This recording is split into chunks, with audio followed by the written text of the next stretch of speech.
Presentiamo ora la prima delle 3 batterie previste per la categoria assoluti maschi.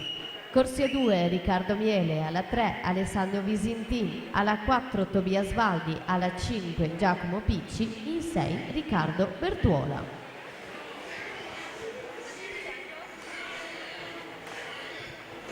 Matilde Cerchier 34 e 38 al passaggio su Vivian Greif 34 e 65. Vivian Greif miglior tempo di iscrizione in corsia 4, season best per lei 1:9:22 a Merano il 15 dicembre scorso.